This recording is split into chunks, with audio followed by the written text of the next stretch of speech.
Salam saudara-saudara, hari ini kita berselancar dalam kebenaran dalam seri pengajaran nubuat dalam Alkitab. Hari ini saya memberikan judul Nubuat itu penting. Saudara-saudara, tidak bisa diragukan lagi bahwa banyak orang itu terpikat oleh pengenalan atau pengetahuan akan masa depan. Sehingga saudara, kalau kita pelajari atau kita perhatikan dengan kondisi yang ada, banyak saudara orang-orang datang ke paranormal yang ingin mengetahui nasib mereka atau masa depan mereka. Sehingga paranormal sekarang ini, untuk orang yang tidak mengerti akan kebenaran, ini sangat laris saudara ya dikunjungi. Ya, bahkan banyak juga orang-orang yang katanya pelayan Tuhan atau hamba Tuhan malah menjadi paranormal tanda kutip rohani saudara.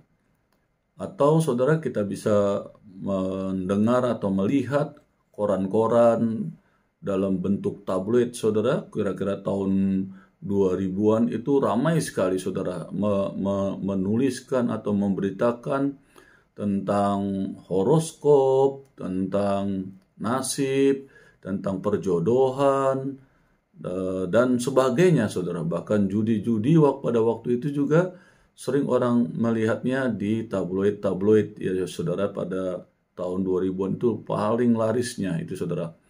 Dan ada juga orang yang mempelajari astrolog saudara ya, yang disebut bintang-bintang ya saudara. Banyak kita sampai hari ini juga mempercayai saudara, kita memiliki bintang-bintang saudara. Ada yang namanya bintang Pisces, bintang Gemini dan sebagainya.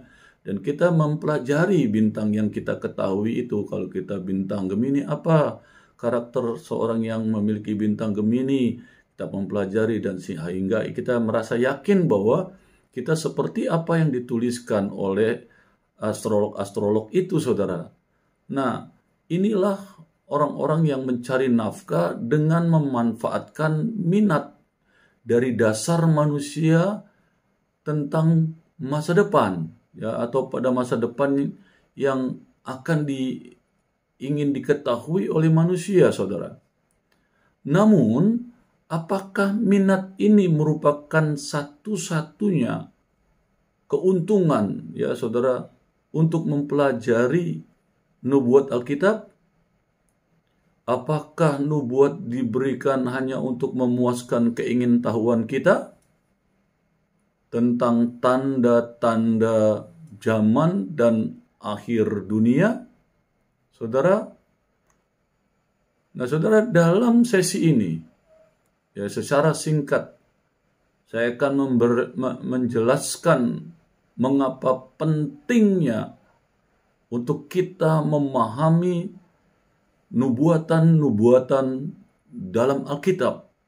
Karena itu memang adalah bagian dari kehendak Tuhan.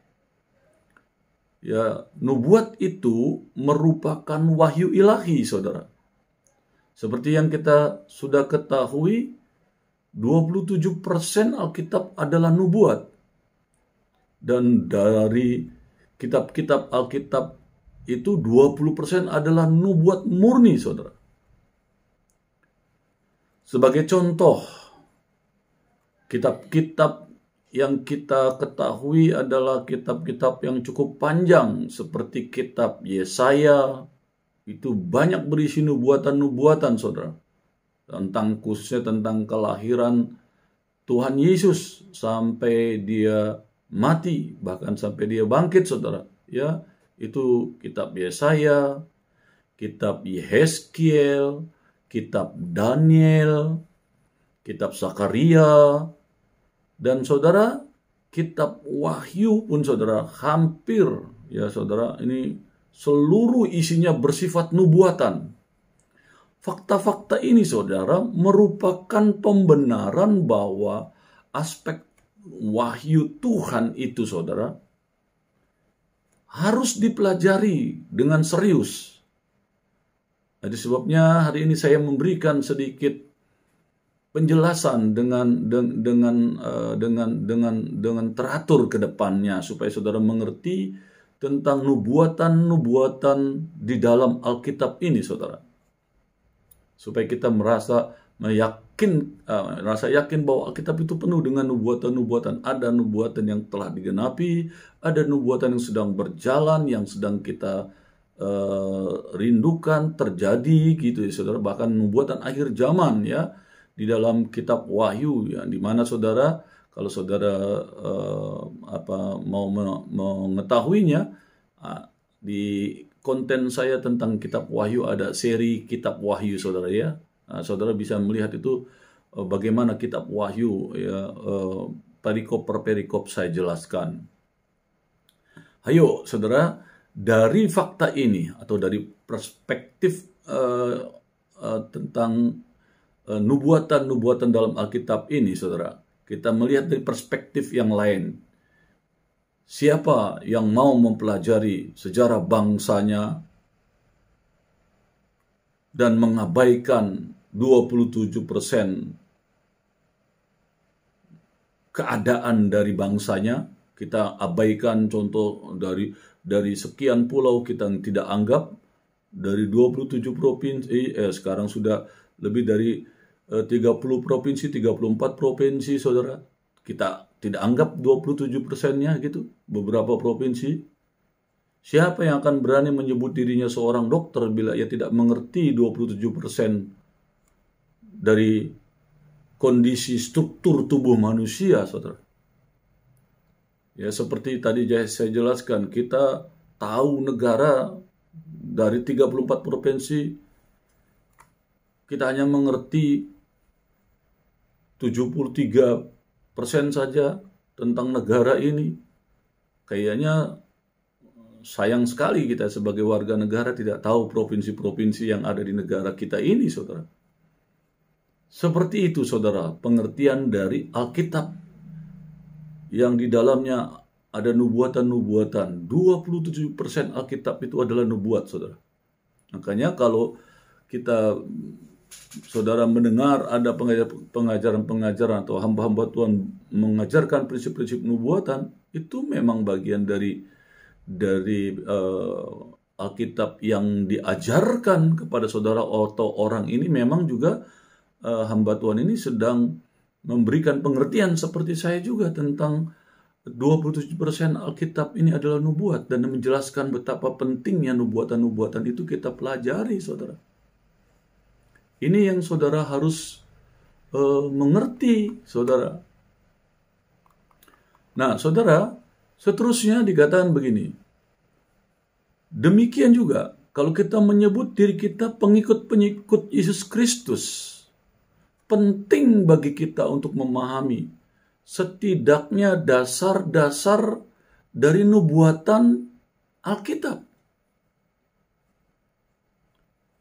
Di dalam kitab Wahyu, saudara, dikatakan Wahyu merupakan kitab terakhir dari Alkitab. Perjanjian Lama dan Perjanjian Baru, kitab Wahyu itu ada di dalam kitab Perjanjian Baru yang terakhir. Dan mencatat bagaimana program Allah terhadap dunia ini, terhadap manusia ini adalah tentang program terakhir bagi manusia, saudara, dan dunia.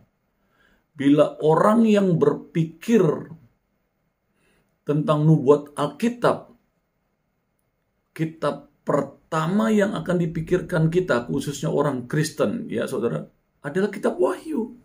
Walaupun tadi saya sudah jelaskan kitab Yesaya, kitab Yeskiel, kitab Yeremia, saudara, tapi kecenderungan orang-orang percaya sekalipun kalau berbicara tentang nubuatan akhir zaman itu pasti kitab Wahyu, saudara. Jadi betapa pentingnya, saudara, kitab Wahyu itu. Karena, saudara, firman Tuhan menuliskan dalam Wahyu pasal 1, saudara, ayat 3, saudara, ini jelaskan betapa Tuhan itu memberikan sesuatu yang indah tentang ketika kita mempelajari kitab Wahyu itu. Dikatakan Tuhan menjanjikan berkat istimewa bagi mereka yang mempelajari nubuat Alkitab. Firman berkata, bila saudara-saudara membacakan nubuat ini di hadapan jemaat, saudara akan mendapat berkat istimewa dari Tuhan. Orang-orang yang mendengarkannya ketika dibacakan dan melakukan apa yang dikatakan di dalam kitab Wahyu itu, dikatakan akan diberkati. Karena sudah hampir masanya dunia ini akan berakhir, saudara. Maka pentingnya kita membaca kitab Wahyu. Dan itu pun ada janji berkat. Betapa indahnya Tuhan kita ini. Memberikan firman-Nya untuk kita mengerti dan mempelajari dan diberkati. Membaca kitab Wahyu, saudara berkati. Saudara pengen diberkati? Mari baca kitab Wahyu, saudara.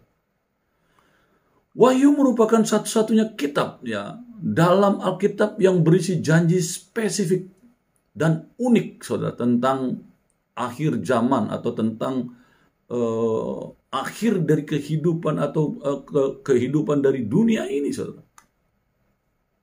Jadi, saudara, jangan mengabaikan dan melalaikan tentang prinsip-prinsip nubuatan yang ada di dalam Alkitab, saudara. Khususnya kitab Wahyu. Ya, saudara, ada beberapa berkat atau 7 berkat ucapan bahagia yang muncul di dalam kitab Wahyu, saudara. Ya, Wahyu pasal 1 ayat 3, Wahyu pasal 14 ayat 13, Wahyu pasal 16, saudara. Ya, dikatakan itu ayat 15, saudara. Nah, ini saudara menjelaskan ya tentang berkat-berkat itu. Wahyu 19 ayat 9, Wahyu 20, saudara, ya, dikatakan ayat 6, Wahyu 22 ayat 7, Wahyu 22 ayat 14. Itu berkat-berkat yang Tuhan janjikan. Nah, berkat dalam pasal 1 ayat 3 ini adalah awalan dari ketika kita membaca kitab Wahyu ini. Dan merupakan yang pertama dan paling komprehensif atas janji Tuhan kalau kita membacanya. Ya, saudara bisa menikmati ketika membaca kitab Wahyu ini dengan berkat-berkat yang Tuhan janjikan itu. Nah, berkat itu ada 3 bagian, saudara, dalam kitab Wahyu ini. Yang pertama, dalam jemaat mula-mula kalau kita mempelajari, tidak semua orang mempunyai satu salinan kitab suci. Tidak, nggak gampang, saudara. Mendapatkan kitab suci pada zaman itu kan masih terpisah-pisah, saudara.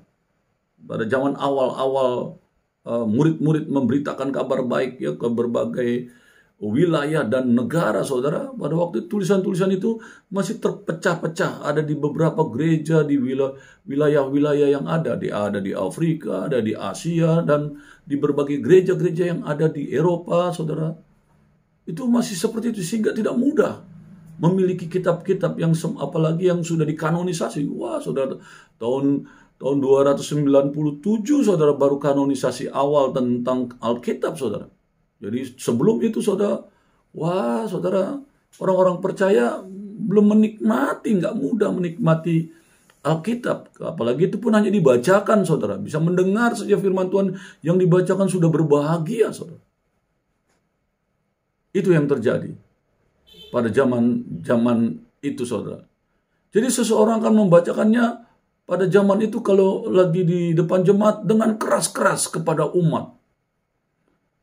Sekarang, saudara, berkat ini sudah meluas kepada semua yang membaca tentang kitab Wahyu ini, karena ada percetakan-percetakan, apalagi sekarang, saudara, cetakan-cetakan buku sudah hampir tidak dibaca, saudara. Alkitab hampir sudah tidak dibawa, tapi ada di gadget saudara, HP saudara. Ya, bisa saudara tenteng-tenteng kemana saja. Ya, saudara, karena di dalam smartphone itu saudara bisa membaca Alkitab dan saudara bisa diberkati. Seterusnya dikatakan, itu yang membaca, saudara. Waktu saya kayak sekarang, hari ini saya membacakan dalam pengajaran seri kitab Wahyu, saudara bisa melihat ya di channel saya ini, cari seri kitab Wahyu, saudara. Itu saya menjelaskan, nah itu saya diberkati, saudara, kata firman Tuhan. Waktu membacakan, menjelaskan kitab Wahyu, Tetapi yang kedua, saudara yang mendengarkan juga diberkati. Jadi mendengarkan kitab Wahyu sebagaimana halnya nubuat-nubuat Alkitab lainnya, itu dibacakan saja merupakan berkat besar dalam masa-masa sulit seperti dalam dunia modern kita. Apalagi saudara mendengarkannya. Waduh, sudah yang membaca diberkati, yang mendengar juga mendapat berkat, saudara. Menurut kitab Wahyu pasal 1 ayat 3. Yang ketiga, yang lebih indah, yang menaati. Jadi tidak hanya penting membaca dan mendengarkan nubuatan yang ada di dalam Alkitab atau kitab Wahyu khususnya, namun juga menelaah, memperhatikan dan menaati apa yang ditulisnya. Setelah membaca dan mendengarkan apa yang diajarkan Wahyu pada kita, kita harus dengan tekun memperhatikan dan melakukannya dengan menantikan peristiwa-peristiwa akhir yang akan datang, saudara. Dan yang nanti juga akan terlewati oleh kita, orang anak Tuhan. Jadi setiap orang yang percaya kepada Kristus dapat menerima berkat besar dari Tuhan. Ini hanya dengan membaca loh, saudara.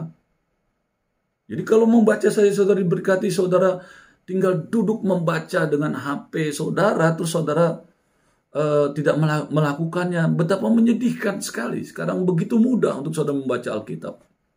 Tapi saudara tidak melakukan, padahal hanya membaca saja saudara diberkati.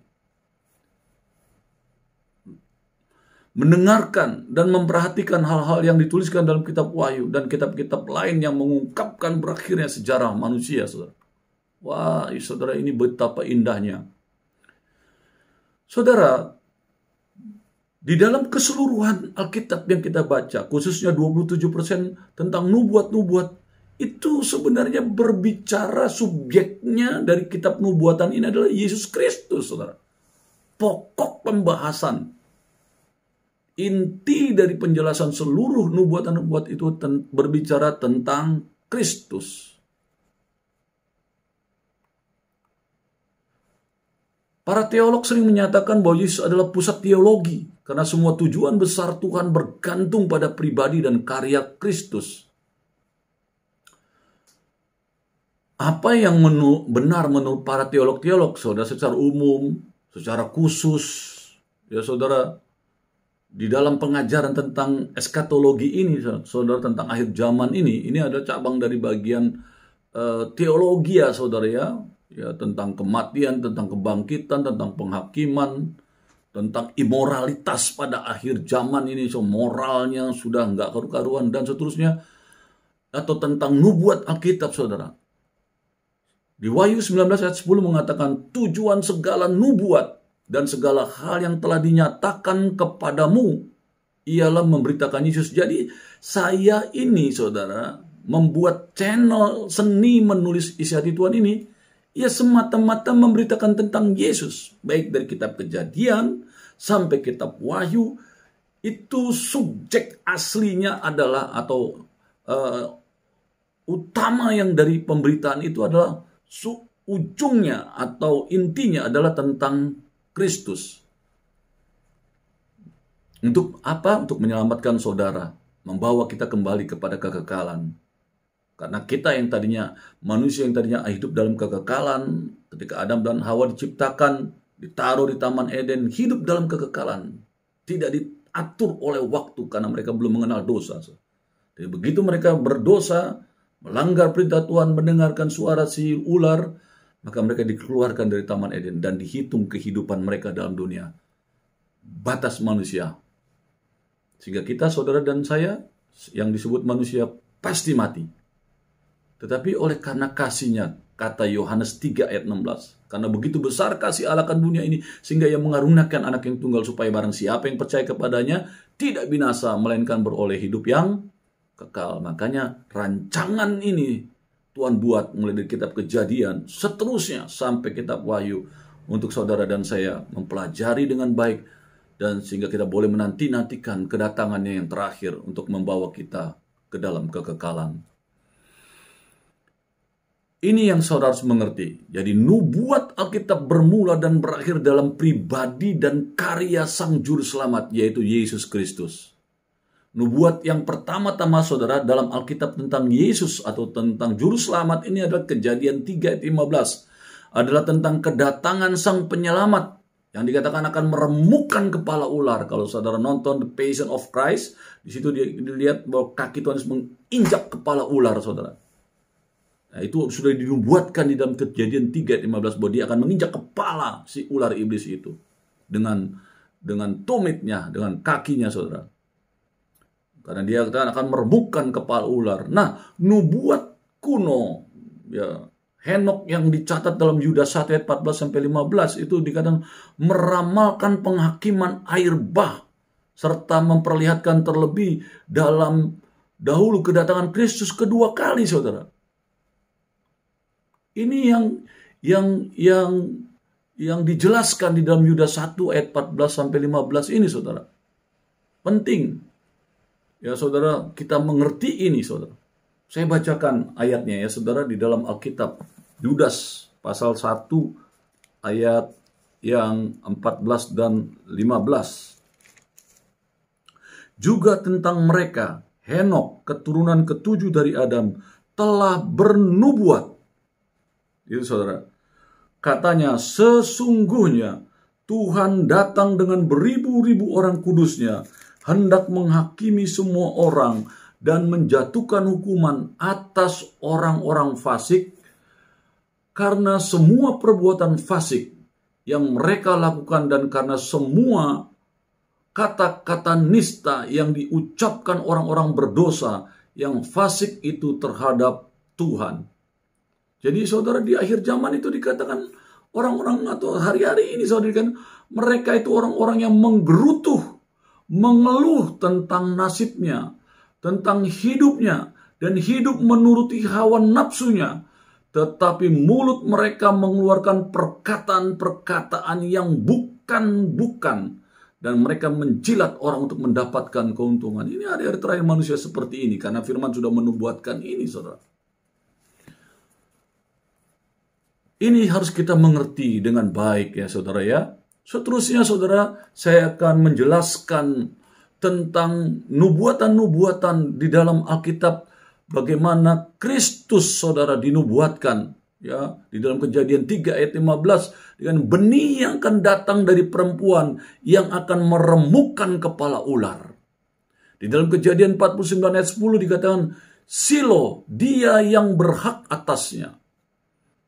Seterusnya dikatakan anak domba Paskah. Jadi Keluaran 12 ayat 1-51 berbicara tentang anak domba Paskah, yaitu Kristus Yesus yang akan dikorbankan, disembelih ya, saudara, untuk keselamatan saudara dan saya.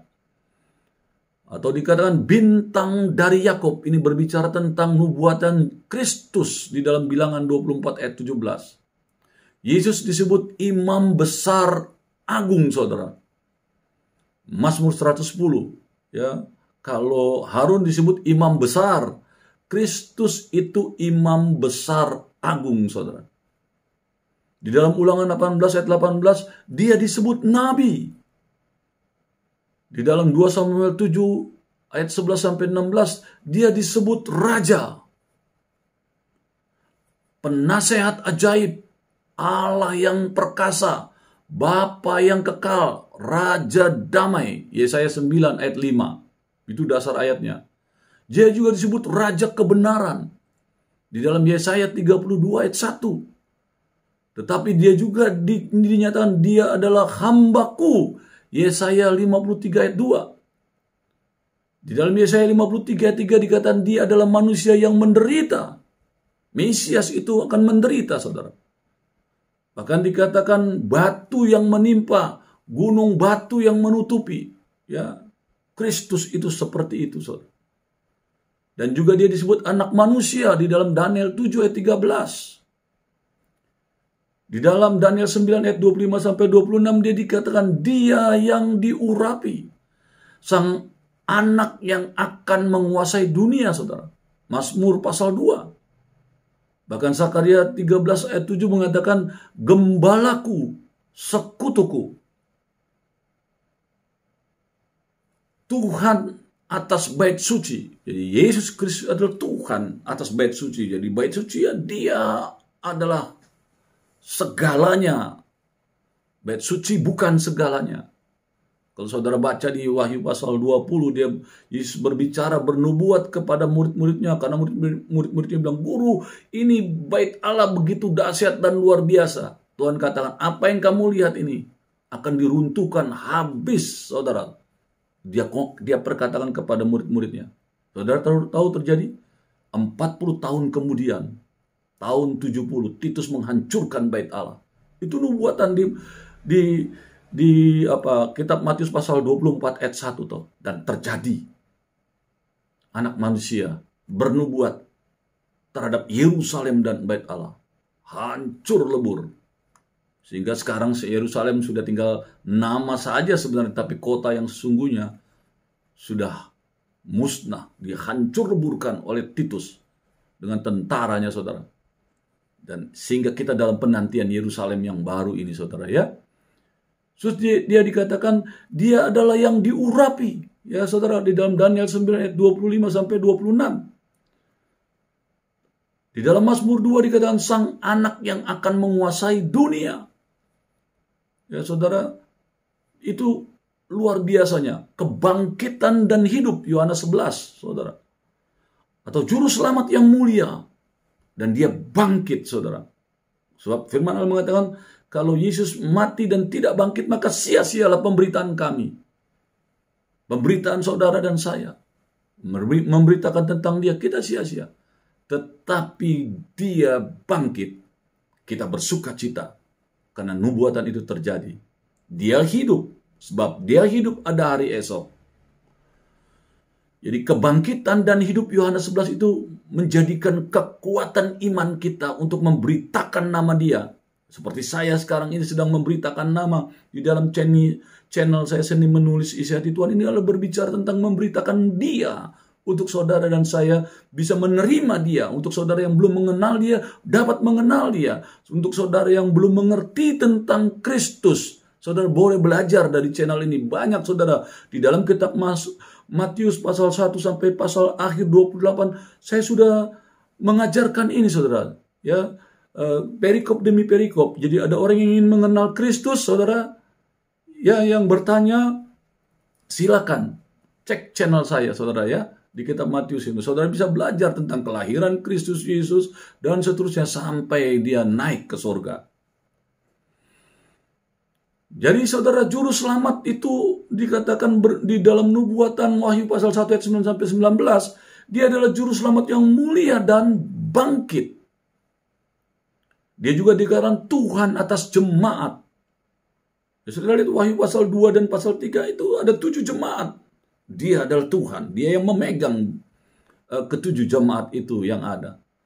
Dikatakan di dalam Wahyu pasal 4 sampai pasal 5, dia adalah anak domba Allah. Wahyu 6 ayat 1 sampai 17 mengatakan hakim atas bangsa-bangsa. Seterusnya dikatakan di Wahyu pasal 12 sampai 13, anak laki-laki yang dilahirkan secara ajaib. Wahyu 14 sampai 19 itu berbicara tentang raja yang akan datang. Jadi Mesias itu adalah raja yang akan datang. Dan terakhir saudara, Tuhan atas langit dan bumi. Wahyu 20 ayat 22. Saudara, mempelajari nubuatan dalam Alkitab ini penting karena intinya yang paling dalam itu adalah memberi kesaksian akan Kristus Yesus. Berselancar dalam kebenaran. Amin.